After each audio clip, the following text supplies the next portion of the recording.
अमरंक कथा को भरोसा करि परिबे कि वर्षा 6 थर विधायक अमर प्रसाद शतपथी को टिकेट काटी बीजेडी एथर वर्षा प्रियदर्शनी को बड़चणा आसन रु छिड़ा करिछि।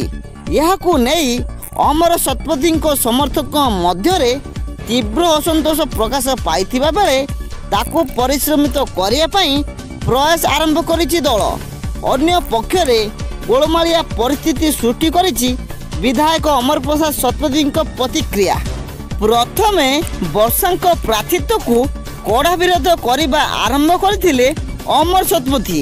एबे निजे और निर्वाचन लड़िबेनी बोली कहिलेनी। अमर शतपथी कहिसंती मते अन्य दलरू ऑफर आसुतबा बेले स्वाधीन भावे लड़िबा को शुभेच्छु माने परामर्श देउचंती, किंतु मु बीजेडी रे अछि और रहिबी। मात्र 2024 निर्वाचन रे प्रतिद्वंदिता करिबिनी बोली स्थिर करिछि।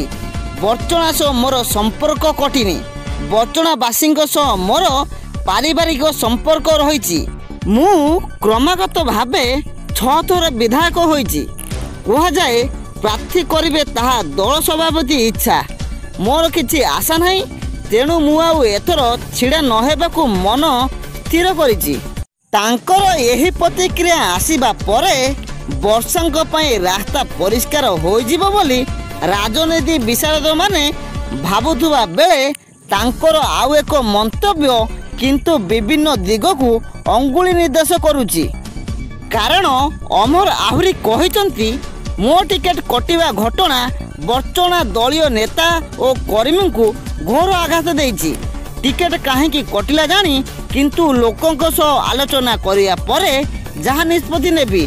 तेणु अमर कहा परामर्श परे कौन पदक्षेप नेबे ताहा उपरे समस्तक नजर रही। वर्षा को मैदान को ओह्लाइबा पूर्वरु सबु गोष्ठी समर्थन हासिल निमंते आज शंख भवन में बसीथिबा बैठक। यही बैठक रे वर्षा समेत वरिष्ठ विधायक अमर शतपथी समर्थक राजानारायण महापात्र को डाकी आलोचना होइछि। ताहा सह जाजपुर सांसद जिला पर्यवेक्षक यही बैठक रे उपस्थित थिले। तेबे बर्चणा विधायक अमर शतपथी को यही बैठक रे देखिबाकू मिली नथिला। वर्षा प्रार्थित्व को घोषणा हेबा परे अमरंक समेत तांको समर्थकों को शक्त आघात लागिछि। अमर शतपथी समर्थक वर्षा प्रार्थित्व को खोलाखोली विरोध करि आसुचंती। तेबे आज बैठक रे यही विवाद को समाधान करी वर्षा को जेपरी सबु गोष्ठी ग्रहण करिवे से दिगरे चेष्टा आरंभ होइछि। सूचना आज पई एतिकी। जदि आपन को आम भिडियोटी भलो लागिथिबो तेबे भिडियोटी को लाइक करंतु, सब्सक्राइब करंतु, कमेंट करंतु एवं सांग मानक सहित शेयर करंतु। रहिली नमस्कार।